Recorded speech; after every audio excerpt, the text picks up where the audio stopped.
नमस्कार, थिंक 360 में आपका स्वागत है। मैं हूं लोकेंद्र किलानौत। लगातार चर्चा में रहने वाली आईएएस अधिकारी टीना डाबी इस बार जिस मुद्दे को लेकर चर्चा में है वो मुद्दा थोड़ा सा अलग तरह का है। वहीं अब खबर है कि राजस्थान कांग्रेस प्रभारी सुखजिंदर सिंह रंधावा ने सचिन पायलट के मसले पर कोई रिपोर्ट कांग्रेस आलाकमान को सौंपी है। आरएलपी के मुखिया हनुमान बेनीवाल एक बार फिर से एक्टिव हो गए हैं और कल वो जा रहे हैं हनुमानगढ़। वहीं एक बड़ी अपडेट ये आ रही है कि 24 मई को गुर्जर आरक्षण आंदोलन की स्मृति में एक बड़ा कार्यक्रम आयोजित करने की तैयारी गुर्जर समाज की तरफ से की जा रही है। इन्हीं सब मुद्दों पर चर्चा करने के लिए वरिष्ठ पत्रकार और राजनीतिक विश्लेषक प्रदीप बिदावत हमारे साथ में जुड़ेंगे। सर, टीना डाबी अपनी लाइफ स्टाइल को लेकर तमाम तरह के मुद्दों अक्सर वो वायरल रहती हैं।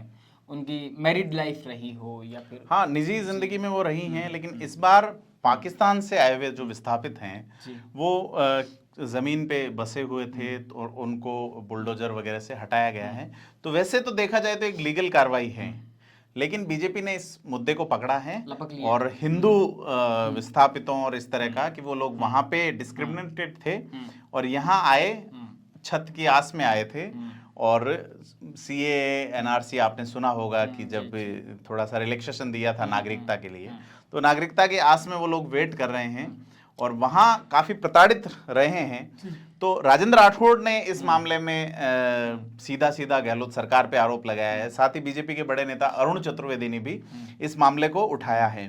तो मुझे लगता है कि भारतीय जनता पार्टी को एक मुद्दा फिर से मिल गया है, बैठे बिठाए मिल गया है। और इस मुद्दे पे चूंकि जो कार्रवाई हुई है, जहां जिस अतिक्रमण इसी तरीके से हटाए जाते हैं, पुलिस जो कार्रवाई कर रही है, तो उसमें सीधा सीधा नाम टीना डाबी का लिया जा रहा है और कांग्रेस सरकार को सीधा सीधा घेरा जा रहा है। अब वो अतिक्रमण है या क्या है, चूंकि अगर लीगल कार्रवाई हुई है तो उसे अतिक्रमण ही कहा जाएगा। तो इसको लेके भारतीय जनता पार्टी इस मुद्दे को एक बड़ा रंग देने के उसमें है। हालांकि मुद्दा तो है कि अगर शरणार्थी हैं तो क्या आपने उनके रहने के लिए शेल्टर की व्यवस्था की है या नहीं है। जैसे दूसरे देशों में है कि अगर रिफ्यूजीज है तो रिफ्यूजी कैंप है या नहीं, वो लोग कहीं तो रहेंगे। अब 40-45 डिग्री के तापमान में उन्हें ऐसे ही निकाल के नहीं छोड़ सकते, उनकी बात सुननी चाहिए, उन्हें मौका देना चाहिए।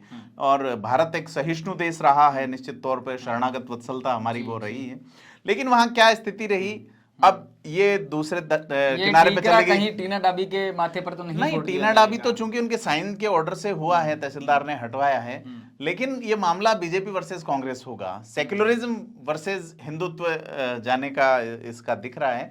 तो और ये जैसलमेर जिला जो है वहां पे 2 विधानसभा सीट है, दोनों ही पे कांग्रेस काबिज है, कांग्रेस काबिज हैं, बड़ी संख्या में मुस्लिम हैं वहां पे।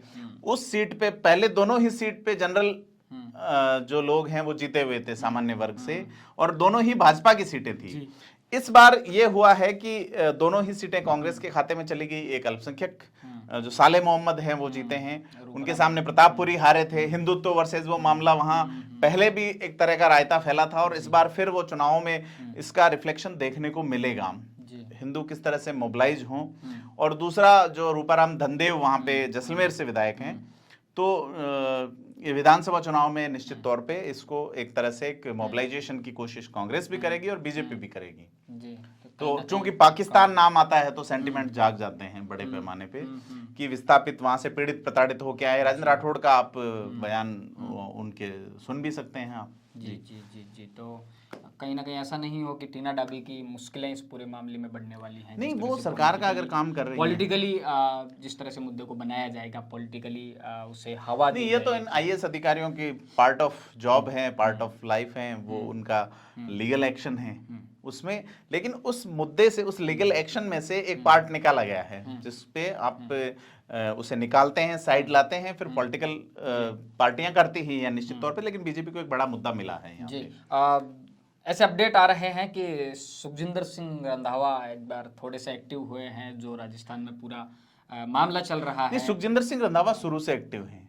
पहले ये था कि वो न्यूट्रल एक्टिव थे, फिर एक पक्ष में एक्टिव थे, फिर बाद में उन्होंने कई तरह का उनपे ये रहा है। इस बार उन्होंने बताया जा रहा है कि पायलट की जो ये रैली निकली, इसको लेके उन्होंने गोपनीय रिपोर्ट सौंपी है। मीडिया को भी उन्होंने नहीं बताया कि क्या है रिपोर्ट में, हालांकि गोपनीय है तो फिर वो अध्यक्ष के पास सीधी जाएगी। आज कांग्रेस ने कर्नाटक को लेके घोषणा कर दी है, और जो कर्नाटक को लेके घोषणा हुई है वो सीधे तौर पे राजस्थान 2018 पार्ट 2 है। आप इसको देख सकते हैं कि यहाँ पे वहाँ अध्यक्ष थे डीके शिव कुमार, 61 साल की उम्र के हैं, राजनीति के लिहाज से युवा हैं कि मुख्यमंत्री अगर 61 का बनता है, लेकिन 75 के सिद्धारमैया उन पे भारी पड़े हैं। 5-6 वजहें रही उसकी। एक तो जो अहिंदा का एक सेटअप चलता है वहां पे, तो उस सेटअप के अनुसार सिद्धारमैया भारी पड़े। 90 के आसपास विधायकों ने सिद्धारमैया को सपोर्ट किया। दूसरा, भारतीय जनता पार्टी ने पूरी तैयारी कर ली थी कि अगर डीके शिव कुमार सीएम बनेंगे, जिन पे भ्रष्टाचार के आरोपों को लेके उन्हें तिहाड़ में रहना पड़ा था, उनका वहां के जो डायरेक्टर जनरल ऑफ पुलिस थे उनसे सीधा टकराव हुआ था। उन्होंने उनको नालायक शब्द से इस्तेमाल करते हुए ये कहा था कि ये लायक नहीं है। और जैसे ही बीजेपी की सरकार गई, बीजेपी ने पहला मतलब केंद्र सरकार से पहला ऑर्डर हुआ और उनको सेंट्रल डेपुटेशन करते हुए सीबीआई का चीफ बना दिया। तो बीजेपी की ओर से पूरी तैयारी थी कि सीबीआई जो है वो इनके सीएम बनते ही वापस एक्टिव होगी और उस पुरजोर तरीके से एक्टिव होगी। उसमें पर्सनल वाला भी एंगल था और जो लीगल एंगल है वो भी था। तो ये चूंकि सिद्धारमैया पे कभी कोई इस तरह का आरोप नहीं, मुख्यमंत्री रहे हैं जी, तो वहां 3 बड़े जो समुदाय हैं, सबसे बड़ा लिंगायत है, वोकली का है, और तीसरा समुदाय जो है उससे सिद्धारमैया आते हैं। तो 3 डिप्टी सीएम वहां पे बनाए जा रहे हैं। तो एक मैनेजमेंट की जी। लेकिन ये सीधे तौर पे आपको आने वाले दिनों में देखने को मिलेगा कि राजनीति जिस तरह से करवट लेती है, राजस्थान में जिस तरीके से सचिन पायलट, अशोक गहलोत की अदावत है, वो आपको सीधे तौर पे कर्नाटक में देखने को मिलेगी। क्योंकि जिस तरह से डिपार्टमेंट्स में काम नहीं होना, वो सीएम का अपना एक अंदाज होता है, एक स्वैग होता है। मामला वही है, डीके कुमार स्वामी जो है, डीके शिव कुमार वो पीसीसी चीफ रहेंगे जी। उनके पास डिपार्टमेंट रहेंगे, वो मुख्यमंत्री रहेंगे। तो मैंने ये कहा कि result of Karnataka 2023 part of Rajasthan 2018 है। ये सीक्वल है एक तरीका का कि राजस्थान 2018 दिसंबर में जो आपने निर्णय लिया था, वही आप 2023 मई में कर्नाटक के लिए ले रहे हो। और आगे वहां भी आपको, और मुझे लगता है अब तो ये लगने लगा है कि आला कमान को ये आपस की नोराकुश्ती देखने में मजा आ रहा है। उनको लगता है कि हिमाचल में प्रतिभा सिंह और जो सीएम बने सुक्खू, उनके बीच ये चलना चाहिए, हमारे पास कौन आएगा। नहीं तो न्यायाधीश की कुर्सी पे जब कोई बैठता है तो उसे लगता है यार कोई फरियादी नहीं आ रहा है, तो फिर काहे का दरबार है। तो आला कमान का ये मूड अब समझ में आ गया कांग्रेस को कि नीचे पंगा चलना चाहिए सीधे तौर पे। अमेरिका के बारे में एक जुमला चलता था कि हथियार बेचने के लिए युद्ध करवा देता है अमेरिका, तो वही मामला है कि कहने का ये नूरा कुश्ती करवाने के लिए तो आला कमान इस तरह के फैसले नहीं लेता है। कुछ ना कुछ तो चलता रहना चाहिए। देखिए, संगठन चलाने के लिए जिस ऑयल पानी की जरूरत होती है, अगर सब स्मूथ चलता रहेगा, सीएम काम करता रहेगा, तो वो क्यों जाए वहां, ये शिकायत लेके जाए तो इनको फुसलाया जाए, वो जब उसके जवाब देने आए तो उनसे कुछ लिया जाए। ये एक सेटअप मुझे तौर पे सीधे तौर पे लगता है। और राजस्थान का आला कमान के पास में भी कोई ज्यादा काम नहीं है, दरअसल कांग्रेस की सरकार नहीं है केंद्र में। 4 राज्यों में ही सरकार है कांग्रेस की, और बाकी जिन 2 राज्यों में समर्थन दे रखा है, वहां वो गांठ से कुछ निकाल के देने वाले नहीं है। तो ये बिहार में नीतीश कुमार क्या निकाल के देंगे और झारखंड में हेमंत सोरेन क्या निकाल के देंगे। तो कांग्रेस क्या है कि देख रही है कि फ्री बैठे हैं तो ये कामकाज किया जाए निश्चित तौर पे, तो इस तरह से।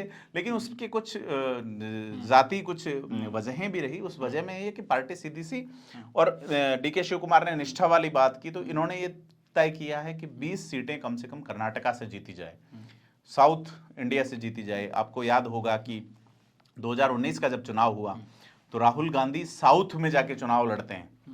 एक बहुत बड़े जमाने के बाद गांधी परिवार का कोई सदस्य साउथ गया। रायबरेली, चिकमंगलेर, रायबरेली जो है वो नॉर्थ में है। आप बेल्लारी से कर्नाटका से इंदिरा गांधी लड़ती रही हैं। तो साउथ को वापस कब्जा करने की कोशिश है। तो ये एक अच्छा स्ट्रोक भी है। प्रहसन की बातें अलग हैं, हास्य की बातें अलग है, लेकिन कांग्रेस ने बड़ा एक तरीके साउथ के नेताओं का कांग्रेस संगठन में दखल भी बड़ा है। मल्लिकार्जुन खड़गे वहां से हैं, केसी वेणुगोपाल सबसे प्रभावी महासचिव कांग्रेस के ना, वो केरल तमिलनाडु जो है वो उसी सीट से, वो अपने राहुल गांधी के लिए उन्होंने सीट छोड़ी है। केसी वेणुगोपाल फिलहाल राजस्थान से राज्यसभा सांसद हैं। तो ये कोशिश की जा रही है कि साउथ का जो अपना गढ़ है वहां कांग्रेस को मजबूत किया जाए, क्योंकि वहां एक सेकुलरिज्म का एक माहौल है। नॉर्थ इंडिया में थोड़ा, जिसको काउ बेल्ट कहा जाता है, वो थोड़ा अलग तरीके से चलता है। तो कर्नाटका में आपको सीधे तौर पे, राजस्थान वाला जब यहाँ एंड हो जाएगा चैप्टर, तो आप पार्ट 2 वहां देखेंगे आने वाले टाइम में। तो रंधावा ने जो रिपोर्ट सौंपी है, क्या कुछ लगता है, जिस तरह से उनका बयान भी बदले हैं, थोड़े से सॉफ्ट हुए हैं, सचिन पायलट मेरे छोटे भाई हैं। हाँ, उनका ये कहना है जरूरी तो है, लेकिन रिपीट में सचिन पायलट को साथ लेना जरूरी है। लेकिन सचिन पायलट ने जिस तरह की मांगे की हैं, आप 3 मांगे देखिए, तीनों ही कांग्रेस के महेश जोशी, चेतन डूडी, इन लोगों ने साफ कह दिया। गहलोत कैंप जो है, उन्होंने 15 दिन का अल्टीमेटम दिया, इन्होंने 24 घंटे भी वेट नहीं किया और साफ कह दिया कि ये मानने जाने लायक मीडिया नहीं की है। रिपोर्ट से कि शायद ये मांग जो 15 दिन का अल्टीमेटम दिया है, ये असंभव सा है पायलट की मांगों नहीं, वो तो अपन जब परसों की अपनी चर्चा हुई थी, आरपीएससी एक कॉन्स्टिट्यूशनल बॉडी है, संवैधानिक निकाय है, उसके लिए आपको संविधान संशोधन करना होगा, इसको भंग करना है, रिशफल करना है, आप एक मेंबर हटाने के लिए आपको राष्ट्रपति तक जाना होता है। तो ये आपके हाथ की बात नहीं है, पहली चीज। लेकिन सचिन पायलट अगर इसकी व्यवस्था की बदलाव की बात कर रहे हैं तो वो तो जायज है कि आपके यहाँ पे जो 2 मेंबर हैं, कोई किसी की पत्नी होने के नाते मेंबर है, कोई किसी का खास होने के नाते मेंबर है, तो ये कोई तुक नहीं, कास्ट इक्वेशन। और आप राजस्थान में बहुत बड़े बड़े साइंटिस्ट हैं, राजस्थान में बहुत बड़े बड़े विचारक हैं, ऐसे लोगों को, अब जैसे मान लीजिए पत्रकार कोटे से जो मेंबर हैं, तो ये क्या कोटा है और किस स्तर की जर्नलिज्म रही है उनकी, जो साहित्य की या लिटरेचर की, या आप ये देखिए सिलेबस की कितनी समझ है सीधे तौर पे कही जाए तो सचिन पायलट ने ये बात तो बहुत जोरदार कही है कि वहां जो ऑफिसर का चयन कर रहा है उसका समझ की क्या स्थिति है। ऐसा तो नहीं है कि आप खुद 1 वीक सीरीज लेके जाके पढ़ के जा रहे हैं और उससे पूछ रहे हैं। एक मेंबर के एजुकेशन पर भी सवाल उठते हैं। हाँ, एजुकेशन पे भी, और एजुकेशन, अब जैसे मान लीजिए कि अपन बात करें जो सैनी समाज से जो आती हैं, कुमार विश्वास की पत्नी जो हैं, मंजू शर्मा जो है, तो वो डीयू में प्रोफेसर हैं, राजस्थान में भी रही, सॉरी दिल्ली के अंदर वो प्रोफेसर रही, अब वो यहाँ, तो यहाँ पर क्या राजस्थान के जो मौलिक लोग हैं, राजस्थान को जो समझते हैं, वहाँ के स्टूडेंट को समझते हैं। उसके अलावा जो मुख्य सचिव जो थे निरंजन आर्य, उनकी पत्नी मेंबर हैं, संगीता आर्य। तो ये कोई तुक नहीं है, आपको ऐसा मेंबर देना होता है जिसको वो भ्रष्टाचार में नहीं पड़ जाए, उसका आगा पाछा तो चेक करो। एक मेंबर के लिए तो ये कहा जाता है कि 10वीं क्लियर नहीं है अगर डॉक्यूमेंट्स की जांच हो, तो ये कही जो बातें हैं उनमें कुछ सच्चाई है और देखा जाना चाहिए। निश्चित तौर पे उन्होंने कहा हाईकोर्ट के जजेस की आईबी जांच करती हैं, तो ये संवैधानिक पद है, शपथ की व्यवस्था होनी चाहिए, संवैधानिक आस्थाओं का पालन होना चाहिए। ये डिमांड सचिन पायलट की ओर से है। और दूसरी मांग उनकी जो है, तो गहलोत कैंप ने साफ कर दिया कि साहब हम न्यायिक जांच करवा चुके हैं और न्यायालय ने ये कह दिया। अब वसुंधरा सरकार के खिलाफ जो आरोप है वो तो एक तरह से क्रॉस लग गया। तीसरी जो डिमांड है वो ये कह रहे हैं किसी राज्य में ऐसा नहीं हुआ। महेश जोशी का ये बयान सुन के मुझे एक तरह से तो हंसी आई, लेकिन किसी राज्य में फिर तो स्वास्थ्य का अधिकार कानून भी नहीं आया था, आप क्यों लाए?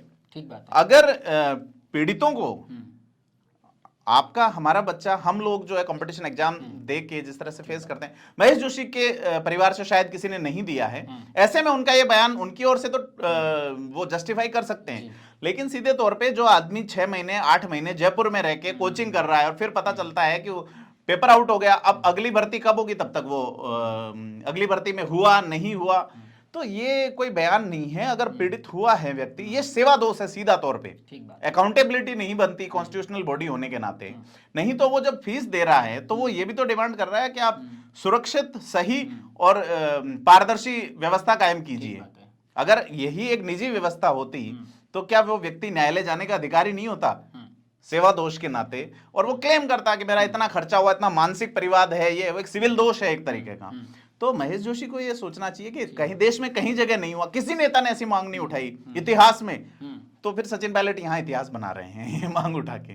मैं 2 तारीखों का जिक्र करना चाहूंगा, इस आप अपने आप समझ जाएंगे। 24 मई और 11 जून बहुत नजदीक हैं दोनों तारीखें, क्या सोचते हैं? 24 मई को जो है गुर्जर समाज का जो सम्मेलन है, वो जब बड़े आंदोलन हुए थे कर्नल किरोड़ी सिंह बैसला के नेतृत्व में, विजय बैसला वहां जाएंगे। अब देखना है सचिन पायलट और अशोक चांदना ये जाते हैं या नहीं जाते हैं।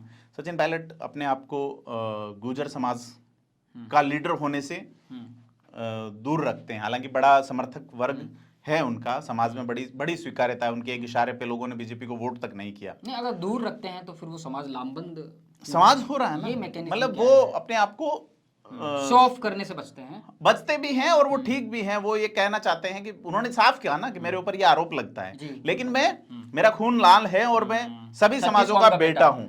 तो वो एक सामाजिक आयोजन में जाएंगे या नहीं जाएंगे ये देखने वाली बात होगी, लेकिन वो एक इवेंट है, एक हिस्ट्री को याद कर रहे हैं लोग कि किस तरह से आरक्षण के लिए संघर्ष हुआ था।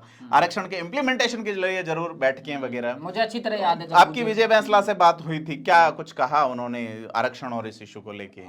देखिए, उनका तो एक लगातार जो पूरा मामला है, विजय बैंसला अब जिस टारगेट को लेकर आगे बढ़ रहे हैं, ना कि गुर्जर समाज, पूरे एमबीसी समाज को वो साधने की कोशिश कर रहे हैं। उन्होंने स्पष्ट स्वीकार किया कि वो इस बार चुनाव लड़ने जा रहे हैं, भारतीय जनता पार्टी के सिंबल पर चुनाव लड़ने जा रहे हैं। उन्होंने ये बात भी स्वीकार की कि मैं भारतीय जनता पार्टी का हूँ, लेकिन इस बात को उन्होंने बहुत स्पष्टता से कहा कि सामाजिक नेताओं को राजनीतिक चुनाव क्यों नहीं लड़ना चाहिए। तो ये कहीं ना कहीं क्रॉस है। सचिन पायलट कांग्रेस की राजनीति कर रहे हैं, विजय बैंसला बीजेपी में वो स्पष्ट ऐलान कर चुके हैं कि वो भारतीय जनता पार्टी से चुनाव लड़ेंगे।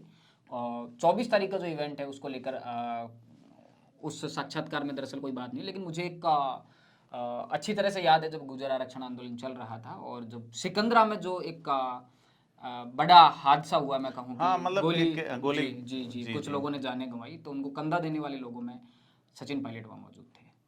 हाँ, तो ये जो इवेंट है एक सोशल इवेंट है।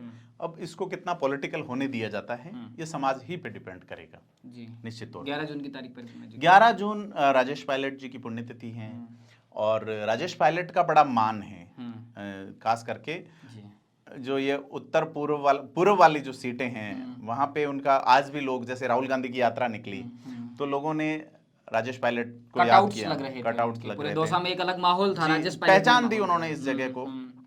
तो इस दिन हमें लगता है कि अगर मैं ये कहूं, क्योंकि राजनीति में हमेशा संभावनाएं रहती हैं, भूपेंद्र यादव की बात अगर सच नहीं है तो 11 तारीख को बड़ी घोषणा होगी। भूपेंद्र यादव ने यह कहा था कि अशोक गहलोत सचिन पायलट ग्रुप की एक मिलीभगत हैं और ये इस तरीके से चल के बीजेपी के खिलाफ एक नैरेटिव गढ़ रहे हैं और आगे जाके दोनों एक हो जाएंगे। जबकि मुझे लगता नहीं है जिस स्तर पे चीजें चली गई, तो वो अगर 1% अगर 1% भी सच्चाई है तो फिर कुछ नहीं होगा, नहीं तो फिर 11 तारीख को, क्योंकि जिस तरह का भी एक गजब संयोग बन रहा है सचिन पायलट के जीवन में।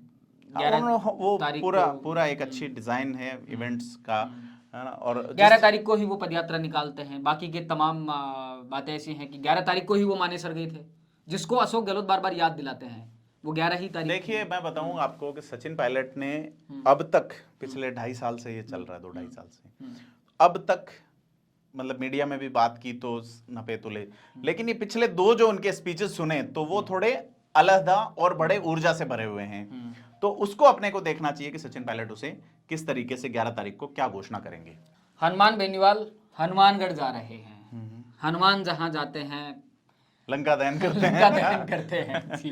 नहीं, हनुमान बेनीवाल जा रहे हैं, उनकी 8-9 जगह स्वागत है, उन्होंने कार्यक्रम डाला है पूरा और वो अपना माहौल बनाए हुए हैं। सोशल मीडिया पर मैं एक जरूर थोड़ा सा जिक्र करना चाहूंगा। सोशल मीडिया पर एक गाना चल रहा है और वो गाने के बोल ऐसे हैं कि हनुमान जी दिल्ली छोड़ो, जयपुर में आपकी जरूरत है। कोई राजस्थानी गायक कलाकार है, उसने बड़ा गाना बनाया है और सोशल मीडिया। तो आपको क्या लगता है, हनुमान बेनीवाल विधानसभा का चुनाव नहीं लड़ेंगे? निश्चित तौर पे लड़ेंगे विधानसभा का चुनाव हनुमान बेनीवाल जी। और जैसा परफॉर्मेंस रिजल्ट रहेगा उसके बाद वो खुद लोकसभा भी लड़ेंगे जी।